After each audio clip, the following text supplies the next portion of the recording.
Salut à tous, on se retrouve aujourd'hui à Sens pour des ateliers bande dessinée. Donc je vais vous faire découvrir un petit peu le envers du décor sur ce que je fais en bande dessinée. Donc bah, c'est parti, à vos crayons. Ah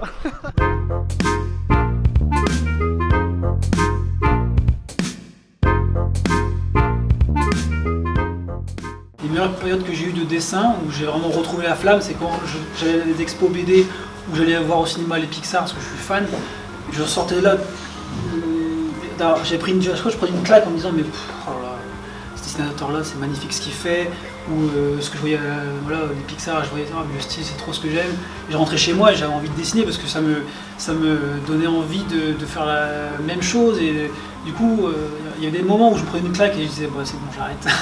Et des moments où je prenais une claque et je me disais ah non c'est ça que je veux. On dessine et puis si vous avez des questions vous levez la main. Vous êtes prêts? Vous êtes prêts? Vous êtes prêts?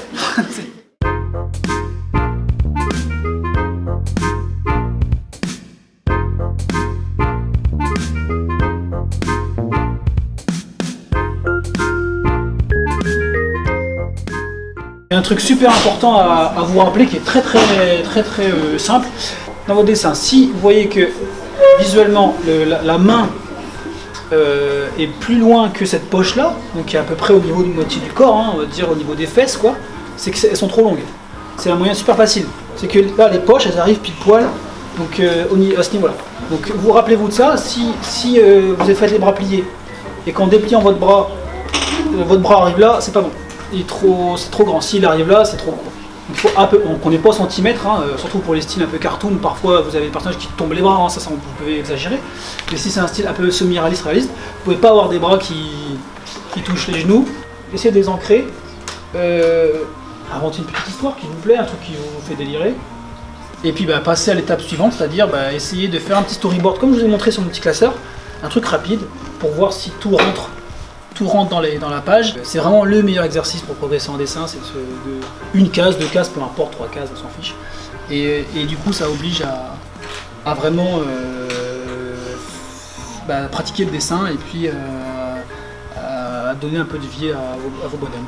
Puis après se lancer, faire une page et puis hop, faire une petite histoire, et puis si ça vous plaît, la deuxième, la troisième, la quatrième.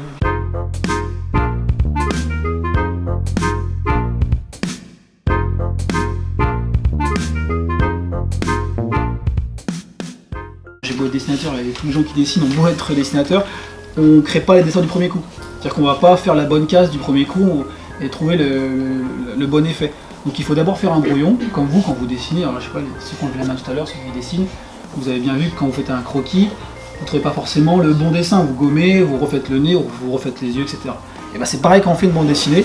Donc on passe par cette étape du storyboard, c'est dans l'image où on fait toutes les planches de BD. Donc là il y a toute la BD là, que je vais mettre en storyboard, et comme vous voyez, alors parfois il y a des étapes où c'est vraiment fait en croquis, c'est très rapide, c'est juste pour voir si l'histoire se tient bien en quelques cases en fait. Toute la technique du dessinateur, ça va être d'essayer de rendre ça propre, c'est-à-dire lisible pour vous, parce que le premier intérêt d'une BD ou d'un manga, c'est quand même d'être lu, de raconter une histoire, et donc il faut que ce soit un minimum,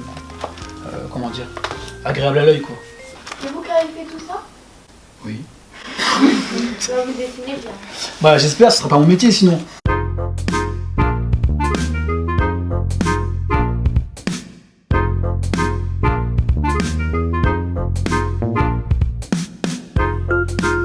J'aime jamais partir comme ça en disant au revoir et adieu, entre guillemets. Pour ceux qui ont envie de continuer un peu à dessiner, même sans que je sois là, j'ai une petite chaîne YouTube en fait, alors c'est un truc modeste, hein, mais dans lequel je fais des petites vidéos où j'explique comment par exemple faire les mains, faire les pieds. Ça s'appelle Web Dessin, et vous allez avoir ma tête qui vous raconte des conseils sur tout ce que, pas tout ce qu'on a fait aujourd'hui parce que j'ai pas eu le temps évidemment de tout faire, mais sur